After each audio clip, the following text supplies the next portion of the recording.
আপনি অপকর্ম করবেন, আমি আপনার সাথে অপকর্মের সাক্ষী দেব, আপনার আনুগত্য করব, এটা হতে পারে না। সমস্ত মুসলমানদের থেকে আলাদা হতে হবে, তাদের সাথে কোনো ইবাদত করা যাবে না। সমস্ত মুসলমানদের থেকে আলাদা হইতে হবে। এই একটা লাইন যদি কেউ শুনে যে এরা বলে, হিজবুত তৌহিদ বলে সব মুসলমান থেকে আলাদা হইতে হবে, হ্যাঁ সব মুসলমান খারাপ, হেরা নাকি ভালা, এই কথাটা শুনলে কী হবে? ঘটনা কিন্তু ঠিক এভাবে নয়। কথাটা খুব ভালো করে খেয়াল করেন। হিজরত শব্দের অর্থ শুধু দেশ ত্যাগ করা নয়।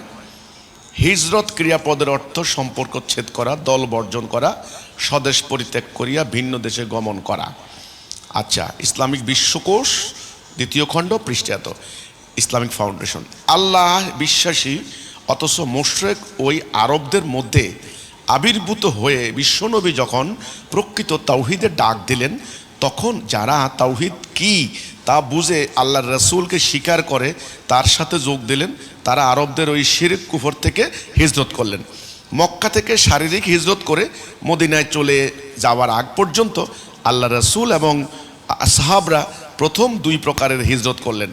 তারা মুশরিক কাফেরদের সাথে ব্যবসা বাণিজ্য, উঠা বসা সবই করতেন, কিন্তু তাদের মধ্যে বাস করেও হৃদয়ের দিক থেকে তাদের সঙ্গে সম্পর্ক ছেদ করলেন, তাদের দল বর্জন করলেন, তাদের সাথে ইবাদত করা ছেড়ে দিলেন এবং আল্লাহর রাসূলকে কেন্দ্র করে তাওহীদ ভিত্তিক একটি আলাদা সমাজ, আলাদা ভ্রাতৃত্ব গড়ে তুললেন। তারপর 13 বছর পর মক্কা থেকে মদিনায় চলে যাওয়ার পর 3য় প্রকার হিজরত করলেন।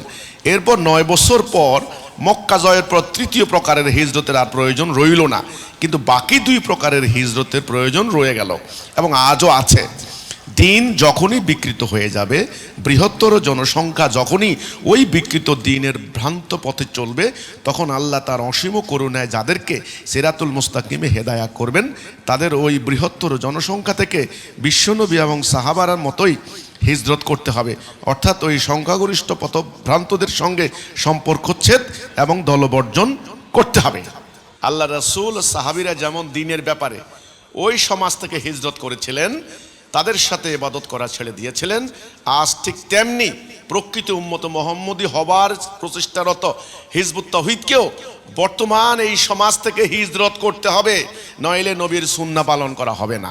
এই কথার মধ্যে ভুলটা কি বললাম আমরা? এই পুরা পৃষ্ঠা পড়েন, পুরা বইটা পড়েন, তখন বুঝবেন। রাসূলুল্লাহ যখন যেই সমাজে আসছেন, ওই সমাজের মানুষগুলা আল্লাহ বিশ্বাস করত, হজ করত, নামাজ পড়ত, খাতনা করত, কিন্তু তাদের ঈমান ছিল না, তারা তাওহীদে ছিল না।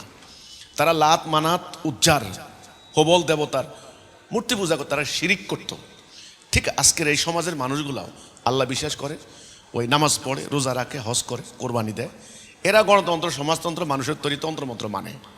তো মক্কার কাফেরদের সাথে আর এদের ধর্মীয় ব্যাপারে কোনো ডিফারেন্স বেশি একটা নাই। এখন যদি কেউ সত্যিকার ভাবে তাওহীদে ঈমান আনে, এই কথাটা বলে যে আল্লাহর হুকুম ছাড়া কারো হুকুম মানি না, তাহলে তিনি মোমেন, তিনি ঈমানদার। তিনি এই মুশরিকদের সাথে কার্যত যারা শিরিকের মধ্যে লিপ্ত আছে, আল্লাহ তাওহীদ মানে না, এদের সাথে এরা ইবাদত করতে পারবে না, আলাদা হইতেই হবে। এটার নাম হিজরত। এই হিজরত না করলে আপনি কোরআনের ওই আয়াত আল্লাযীনা আমানু ওয়া হাজারু ওয়া জাহাদু ফি সাবিলিল্লাহ আ'যামুদ দারাজাতান ইনদাল্লাহ, যারা ঈমান আনে, হিজরত করে, জানমাল জিহাদ করে, তাহলে ওই হিজরতটা কোথায়? সেটাই আমরা হিজবুত তাওহীদ বলেছি। এখন যারা মুসলমান দাবি করে কিন্তু ব্রিটিশের আইন মানে, তাওহীদে নাই, মুসলমান দাবি করে সুদভিত্তিক অর্থনীতি মানে, মুসলমান দাবি করে ব্রিটিশের আইনের বিচার করে, এদের সাথে যদি কেউ তাওহীদে সত্যিকারের তাওহীদে ঈমান আনে, সত্যিকারের ঈমানদার, তাদের সাথে আর ইবাদত করা চলে না। ঠিক মক্কার কাফেরদের যে অবস্থা, সে অবস্থা। আমরা তো এটা কোনো অন্যায় করি নাই। আপনারা সমস্ত রকমের আকাম কুকাম করবেন, হ্যাঁ, আপনারা বলৎকার করবেন, আপনারা ধর্মের নামে ব্যবসা করবেন, আপনারা ধর্মকে নিয়ে অপরাজনীতি করবেন, আপনারা মিথ্যাচার করবেন। ওই দেখলাম একজন ইমাম মানুষ খুন করেছে, ডিরেক্ট দাঁড়িয়ে আরেকজন ইমাম মানে অন্যায় করেছে, সমস্ত অপপ্রচার করবেন, আর আপনি বলবেন আপনার সাথে আমি নামাজ পড়বো। এটা আমরা সিদ্ধান্ত নিছি, যারা এই ধরনের অপকর্ম করে এদের সাথে আমরা কোনো নামাজ পড়বো না, এটা আমাদের হিজরত। এই কথাটাই আমরা এখানে বলেছি। এই জায়গাটা আমাদের অন্যায়টা কি হলো আমি জানতে চাই। এই যে বললেন সমস্ত মুসলমানদের থেকে আলাদা হইতে হবে, তাদের কোনো ইবাদত করা যাবে না, সমস্ত মুসলমান কথাটা কোথায় আছে বলেন? সমস্ত মুসলমান কোথায় আছে? আল্লাহ রসুল সাহাবারা যেমন দিনের ব্যাপারে ওই সমাজ থেকে হিজরত করেছিলেন, তাদের সাথে ইবাদত করা ছেড়ে দিয়েছিলেন, আজ ঠিক তেমনিভাবে প্রকৃত উম্মতে মুহাম্মদী প্রতিষ্ঠারত হিজবুত তৌহিদকে বর্তমান মুসলিম সমাজ থেকে হিজরত করতে হবে, নইলে নবীর সুন্নাহ পালন করা।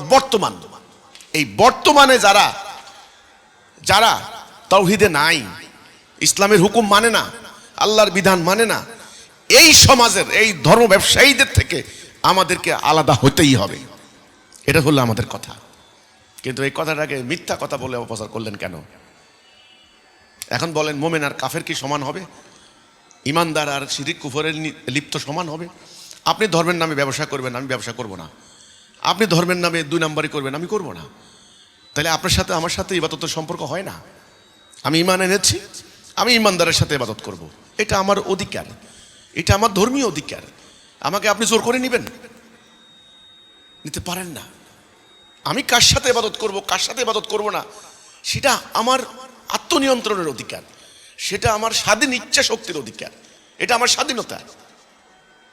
তা কাজেই মিথ্যা কথাটা বলে জনগণের মধ্যে বিভ্রান্তি সৃষ্টি করেন না।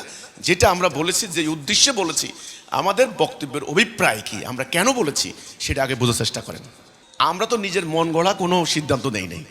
সূরা ইয়াসিনের 21 নম্বর আয়াত আল্লাহ বলেছেন, ইত্তাবিউ মাল্লা ইয়াসআলুকুম আজরাউ ওয়া হুম মুহতাদুন, ইত্তেবা করো তাদের যারা কোনো বিনিময় নেয় না এবং যারা হেদায়েতের মধ্যে আছে। তো কাজেই যারা হেদায়েতের মধ্যে নাই, তাওহীদে থাকবে না, যারা ধর্মের নামে বিনিময় নিবে, আমরা ওদের থেকে আলাদা হব, কোনো কথা নেই। এটা আমাদের হিজরত, এটার নাম বয়কট। এই বয়কট করা আমাদের ধর্মীয় অধিকার, আমাদের মানবাধিকার, আমাদের শাসনতান্ত্রিক অধিকার। আপনি অপকর্ম করবেন, আমি আপনার সাথে অপকর্মের সাক্ষী দেব, আপনার আনুগত্য করব, এটা হতে পারে না। এটা আমাদের বয়কট, ইংরেজিতে বলে বয়কট, মানে সম্পর্কচ্ছেদ। এই বয়কট না হলে আজকে সত্য মিথ্যার প্রসঙ্গ উঠতো না।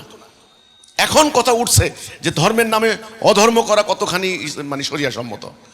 কাজে আমাদের এই কথাগুলাকে বিভ্রান্ত করার চেষ্টা করেন না। আমরা যেটা বলেছি একদম সত্য কথা বলেছি।